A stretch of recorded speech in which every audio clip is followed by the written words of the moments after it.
I'm going to make this really, really simple for you.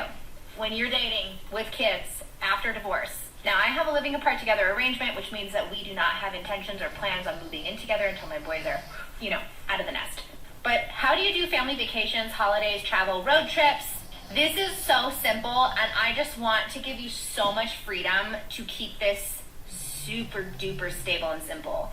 You don't take them together. And what I mean by that is that it's totally okay to do your own vacation with your own kids and leave your partner out of it. The reason why I do this is because I don't want to have another dynamic that I'm trying to navigate around when I'm trying to spend quality time with my kids. Now, some of you are going to come on here and be like, well, that doesn't mean that you love him and he doesn't love you. No. It's 100% about stability. So, stability for you, as a single mom, right? Single mom talking about stability. What makes you feel the most stable? What makes your children feel the most stable? How about having both my biological mom and dad still together, and not this train wreck of an environment where you're bringing dudes from the dating apps, strange men, into our home, into your bedroom in the middle of the night, sneaking him in and out. That's not a very stable environment. Ask your children. Talk to them about it. And not in a leading way, like, would it be okay if Matt came? Matt? No, it's not me. No, talk to them about the vacation and be like, hey, we're going on this vacation. Just kind of want to know how you feel about it. Is this one of those things that you just want mom? And give them permission to decide, because ultimately, it's always coming down to the children feeling stable, comfortable, and like they are the priority. No, they're children, right? If they don't like it, you tell them to shut up and deal with it. You don't.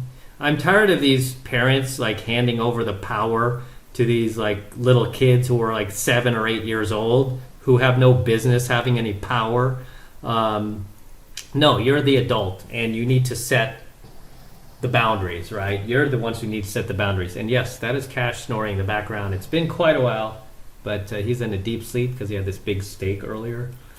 Right? So, you guys who miss Cash snoring, there you go. But this don't empower your kids to make these crazy adult decisions. That's you, right? You have to make the best decision as the parent, as the adult. If you think this is not a good idea, that it's going to be uncomfortable, you leave them at home. If you think that, hey, my kids, they adapt to this, they'll be fine, then you have to make that decision. But you don't go, okay, you 7, 8-year-old first graders, second graders, what do you think we should do? No, right? I don't ask advice from, second graders. Give me a break.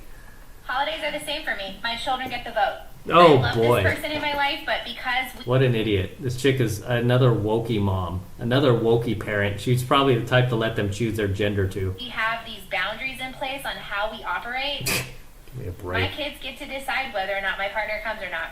Yeah, these kids are gonna... These are the type of kids that, typical from a single mom household, will be terrors as teenagers and be menaces as adults. Because there was never any rules being enforced upon them. They were told, like, oh, do it. You make the decisions. You're the master here. No. Like, for example, my partner was making dinner with us one night, or maybe we were in the living room. And my youngest goes, Mom, is he coming? As he's, like, sitting right next to him. And my partner looks at him and he says, do you want me to come?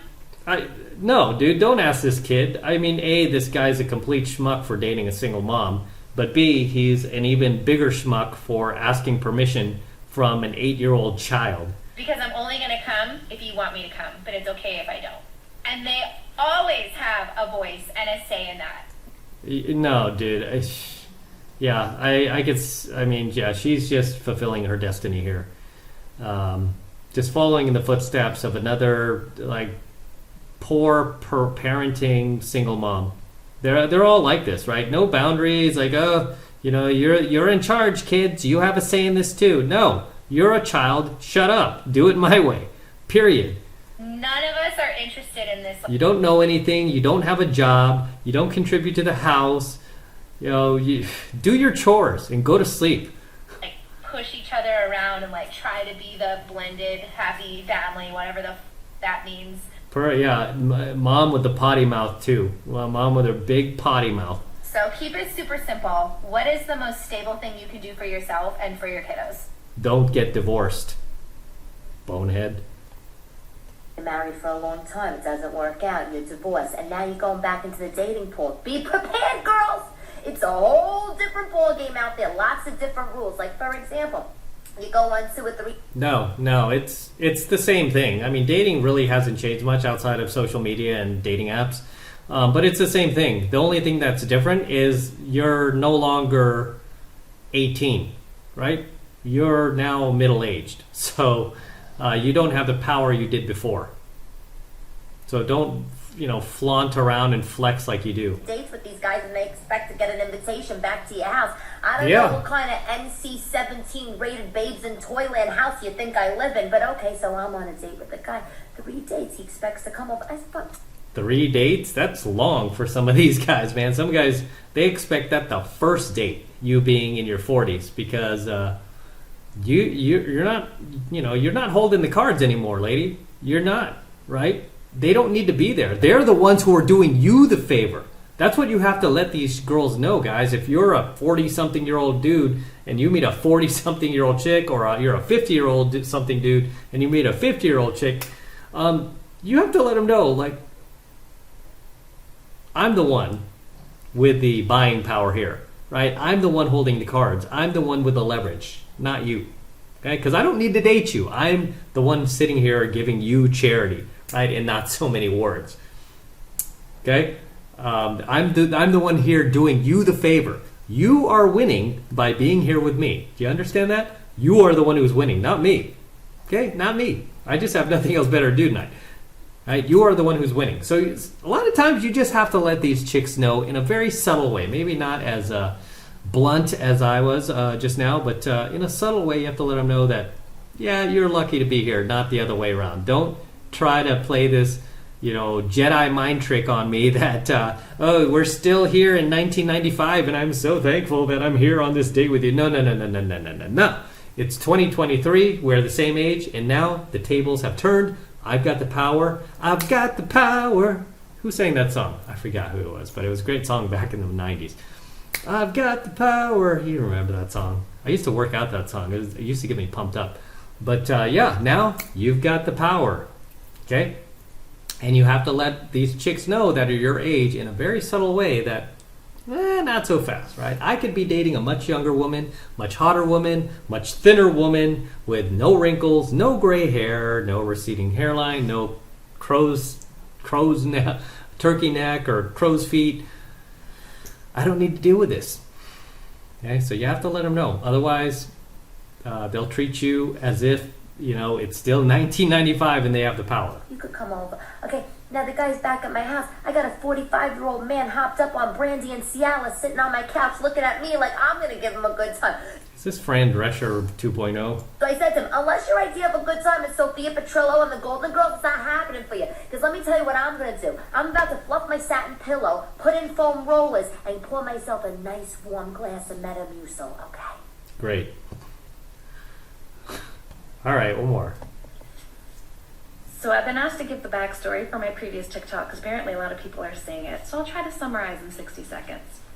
I'm divorced, single mom of 2, haven't dated in 16 years, decided, hey. All right.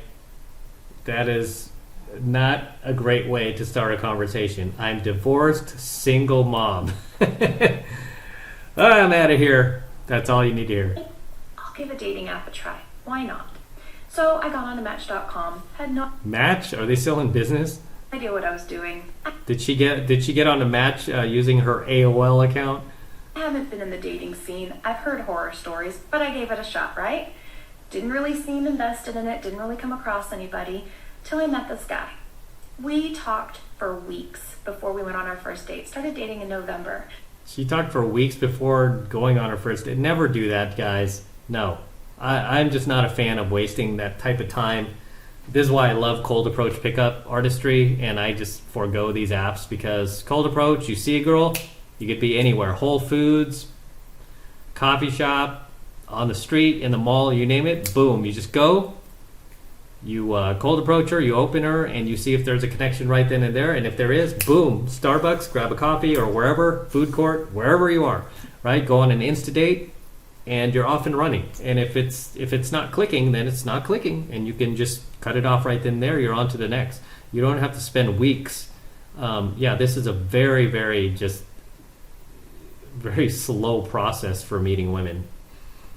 Been dating a lot, together a lot, texting every day. He's been in my home, and then found out this week he was never single. He's in a 4-year relationship. He's currently on a trip with her, and she saw him texting me and found me on Facebook and messaged me to let me know. I wasted a lot of free time. I trusted this guy. Part 2. So this begs the question that we always have to ask these ladies, right, gentlemen? Why did you divorce your ex-husband? Why do these chicks just constantly and consistently leave their husbands, who in most cases are decent guys, right? I'm not going to say all of them. I'm sure they had problems, but that just begs the question, like, well, why did you choose that guy if he was abusive or whatnot? But in most cases, a lot of these guys are decent, or they were just, too giving, too generous, too nice for these girls. And they were like, no, I could do better. And then they divorce their husbands, right? Especially with kids in tow. That takes some nerve, man. To just be like, you know what? I know statistically kids will become dropouts, drug addicts, alcoholics, criminals if they're raised by a single mom. But you know what? I got to do me. Got to take care of me. Let me divorce this guy. And then they get out there, and not only do they ruin their kids' lives, but they ruin their own lives, right? I mean, she just met a married man. This is not, a fly-by-night scenario. This is very common for a lot of these divorced women, single moms who are on these apps. They're just meeting guys who are already in relationships and don't want anything to do with them outside of just being a side chick. So if you divorce your husband, or if you turn yourself into a single mom by your own choice, which really you are, because you're the gatekeeper to sex. You don't have to open your legs for these bad men that aren't going to stick around, but you do. So it is your fault if you become a single mom. If you choose that path in life, just know that your chances of landing any guy who will stick around, any guy of any value who will stick around, is next to impossible. Okay, you just destroy yourself. So we'll end on that.